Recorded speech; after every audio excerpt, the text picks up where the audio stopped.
Já vi uma placa ali do Ernesto Rizzo, dizendo que ele é historiador, mas ele não era jornalista. Ele era. Vamos voltar para o Ernesto Rizoni? O Ernesto Rizoni, gente, é verdade, diga, ótimo, muito bom. Aqui. O seu Ernesto Rizoni era um monte de coisas, né? Ele fez em maio de 92, quando teve uma reforma no museu, mas o seu Ernesto, ele trabalhava na coletoria, trabalhava como cobrador de imposto, né? Ali do outro lado da praça. Mas ele também era um apaixonado por história, ele era um historiador, vamos dizer, amador, mas um homem que levantou muito material. E ele tem um livro com muitas informações que ele tirou de um jornal, que ele trabalhou com jornal também, ele escrevia, né? No jornal, e ele tem, nessa coletânea do seu Ernesto, ele tem um livro que gerou o livro, chama Nossa Terra, Nossa Gente, alguma coisa assim, né? E por que ele fazia? Ele pegava tudo que saía sobre Pinhal no Diário de Campinas, compilava e colocou nesse livro e colocava na coluna dele no Jornal de Pinhal. Então é uma homenagem muito, muito merecida ao seu Ernesto, que levantou uma série de informações super importantes sobre Pinhal, sabe? Que saíram nos jornais de Campinas sobre várias coisas. Por exemplo, reforma da igreja, abolição da escravidão, a proclamação da república, né? Eventos importantes na história de Pinhal. Aqui nós temos um chapeleiro, né? Que eu pretendo isolar aqui e montar uma exposição só de chapéus. Tá? Chapéu antigo, chapéu novo, cap, boné, tudo que a gente puder levantar, até os capacetes da guerra, eu vou colocar aqui. Mas eu tenho que fazer um isolamento, né? Porque eu não consigo tirar o chapeleiro daqui. Mas é muito bonito também, aqui é para colocar guarda-chuva e não é de madeira, é de metal isso aqui para escorrer água. É bem interessante, né? Parece que é de madeira, mas não é.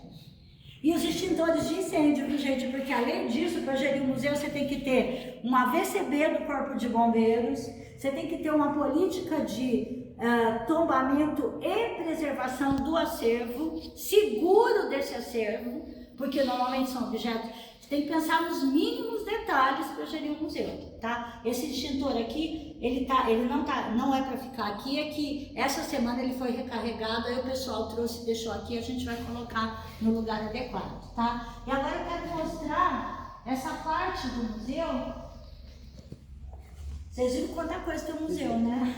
Essa parte do museu, que é um anexo, né? Tipo um solário, um jardim de inverno, que gentilmente, né? A Fabrícia Zuccherato, que é diretora da Vinícola Guaspari, deu de presente ao museu, então a gente sempre agradece. Nós também vamos colocar uma placa aqui bem bonita, agradecendo a Vinícola Guaspari, porque o paisagismo, a doação das plantas e a montagem desse jardim de inverno foi uma oferta e um patrocínio da Vinícola Guaspari. Outra coisa na gestão de museu, vamos aprendendo, fazer parcerias, né? Às vezes o recurso financeiro, ele não vem como forma de dinheiro, ele vem em forma de apoio, em forma de curadoria de uma exposição, enfim. Então tem várias maneiras da gente trabalhar para que o museu seja um lugar agradável e dinâmico. E é bem gostosinho sentar aqui, ler, né? Fazer uma leitura, enfim. Né? Ele está assim, não tão bem cuidado, porque o nosso jardineiro está de férias, mas tem uma pessoa que cuida aqui dessa parte do museu. E aqui tem um lugar que os meus estagiários estão cuidando, que é outra questão super importante, tá? Vamos entrar aqui um pouquinho, pode entrar, Kaique, filma assim. Vamos entrar todo mundo, gente? Aqui é o seguinte, tá? Não está de forma adequada porque nós estamos arrumando. Mas o IBRAM, né? O Instituto Brasileiro de Museus, diz que todo museu tem que ter uma coisa chamada reserva técnica. Por quê? Porque se você não vai colocar o tempo todo o acervo do museu em exposição. O que as pessoas que começaram a reformar, eu vou deixar claro, não foi na nossa gestão, quando começaram a reformar aqui, esqueceram que o museu tinha que ter uma reserva técnica, porque esse museu foi reformado depois de 2009. Não seguiram a norma, infelizmente. Então aqui eu estou colocando como reserva técnica e guardando algumas coisas que são impossíveis de serem expostas. Por exemplo, tá? Essa tela aqui, que obviamente não está colocada adequadamente, mas ela está aqui que nós vamos pendurar. Essa tela aqui é de um importante pintor e artista modernista chamado Reis Júnior, tá? Certo? É lindo esse quadro. Quem descobriu que esse quadro é desse pintor? Importantíssimo. Inclusive, todos os vitrais da Estação de Ferro de Poços de Caldas foram feitos por ele. Os alunos da Unipinhal, eles foram fazer uma pesquisa, a Camila Tonietti descobriu que esta mulher, né, é a musa do Rei Júnior, tá? Ela é cunhada, ela era cunhada dele, tá?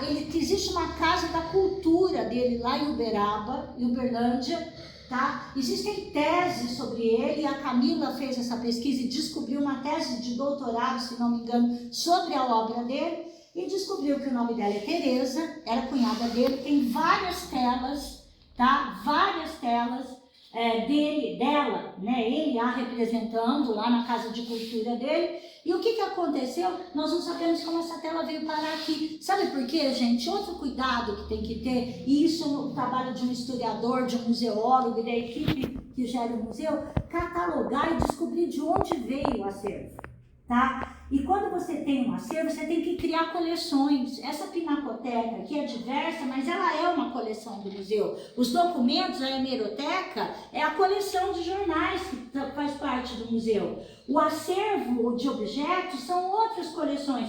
Tem coleções temáticas aqui, da Revolução de 32, da escravidão, é uma coleção temática. Só que isso precisa estar organizado. Nós estamos tentando organizar.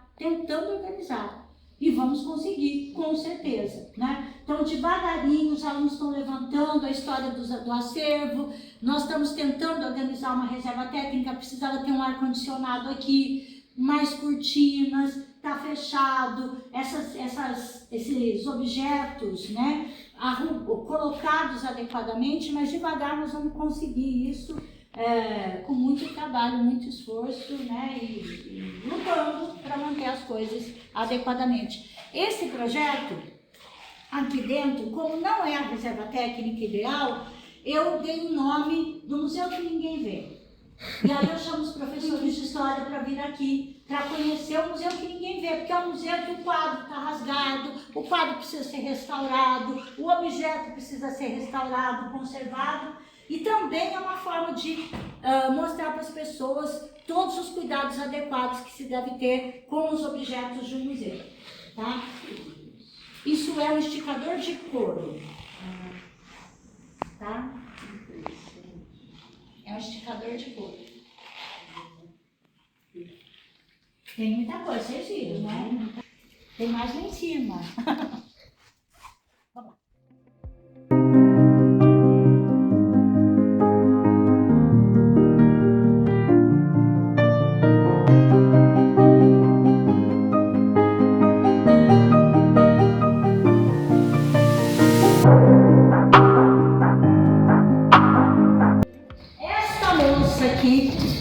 Se chama Samela Garbelotto.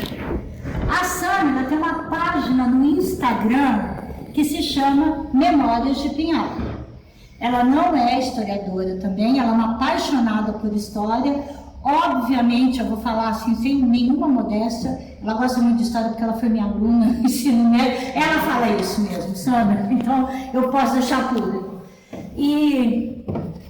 E aí eu chamei a Samela aqui, para vocês terem, aí para a gente conversar de novo o que é a estratégia da expografia de um museu. Chamei a Samela aqui e falei para ela, Samela, eu não quero falar sobre as memórias de Pinhal somente, eu quero falar sobre o seu trabalho com as memórias de Pinhal. Aí ela selecionou, ela tem um Instagram gigante, né? Tudo que ela pôde levantar, com a ajuda de um monte de gente, ela foi levantando sobre imagens, história. Memórias de Pinhal. E aí eu falei, mas eu quero falar de você. Então a gente começa essa exposição, não inaugurou ainda, porque nós tivemos probleminhas aqui, vocês vão ver. Com a Samela, né? Então a pessoa vai entrar aqui, vai ver a Samela, aí vai contando, né? E mostrando, ela vai mostrando. Gente, esse quadro, não tem a mínima ideia, estamos levantando, porque não consigo ler o nome do pintor. É lindo, né? Aí, aqui, Kaique, só dá uma panorâmica lá, porque eu não vou mostrar com detalhes a memória de Pinhal. Só aqui, ó. Então aqui, só de longe, pra gente não dar spoiler, aqui vai ficar a exposição Memórias de Pinhal da Sâmela. Vamos pra cá, tá? Nesta sala aqui, que eu preciso pintar, vão ficar esculturas da Dona Alessi também. Outras esculturas que a família da Dona Alessi está selecionando para ficar aqui como uma exposição mais permanente, além das que já existem. E nós temos que falar também que a Dona Alessi, eu esqueci lá embaixo, ela é avó do professor Felipe, que é professor do curso de História junto conosco aqui, né? Professor de vocês também, tá? Aqui, gente, começa assim, ó.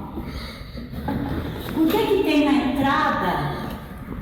Na entrada, um violino, esse violino faz parte do acervo do museu, e um jornal, tá? Bom, por que a gente deixa aqui?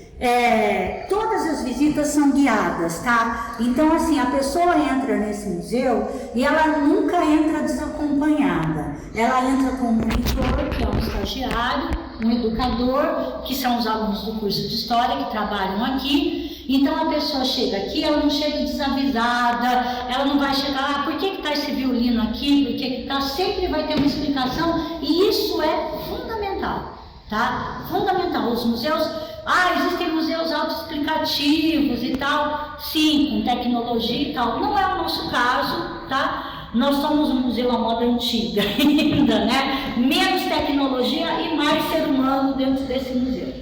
Então, por que está esse jornal aqui? Porque em 1931, isso nós discutimos recentemente, eu tenho esse jornal aqui. Em 1931, e eu descobri isso recentemente, o Heitor Villa-Lobos, né, que é um grande compositor do Brasil, tocou no Teatro Avenida.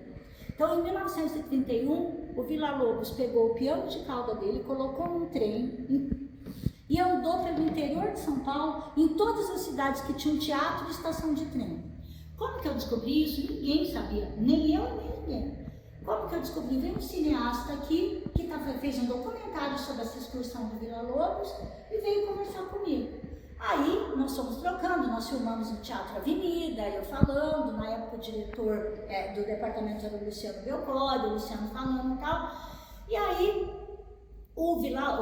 esse Darcio, né, que é o cineasta que fez esse documentário, descobriu isso e foi filmar nas cidades. Olha o que é a não preservação do patrimônio e o que é a importância de Pinhal ter preservado.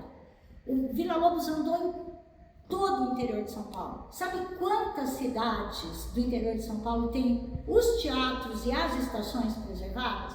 4. Pinhal, São João da Boa Vista, Ribeirão Preto e Jacareí ou Taubaté, uma cidade do Vale do Paraíba. 4 só. Isso foi informação do cineasta. Aí ele falou assim para mim, a importância da preservação. A senhora, será que acha alguma coisa falando do Villa-Lobos?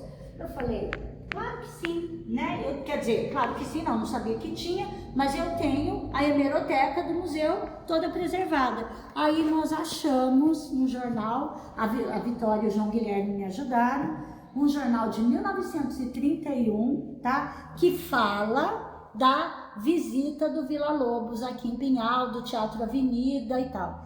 Quem que escreveu esse texto super bonito? Um outro importante escritor brasileiro modernista, Menotti Delpicchia, que é de Itapira, cuja esposa era musicista e estava acompanhando a excursão do Villa-Lobos, tá? uma pesquisa histórica que nós fizemos, conseguimos achar um documento e conseguimos colocar esse documento. O que está faltando aqui é uma placa explicando, mas como eu disse, como toda visita no nosso museu é guiada, todo mundo que faz essa visita recebe essa mesma explicação. Eu fico muito feliz porque os estagiários que passaram por aqui, que trabalham aqui, que são dois na verdade, a Gabriele e o João Gabriel, só recebem elogios, né? E quando aos sábados nós vínhamos aqui sistematicamente com outro grupo do curso de História, também quem recebia os turistas não era eu dou esse treinamento e o aluno segue o curso dele fazendo da forma dele, não precisa fazer igual a mim não, ele tem as informações gerais e ele vai interpretando e fazendo da forma dele. Isso é muito importante também, né? Você saber guiar alguém dentro de um museu para explicar, porque foi o que eu disse, nós temos menos tecnologia, mas não nos falta a experiência humana, que é importante também, né?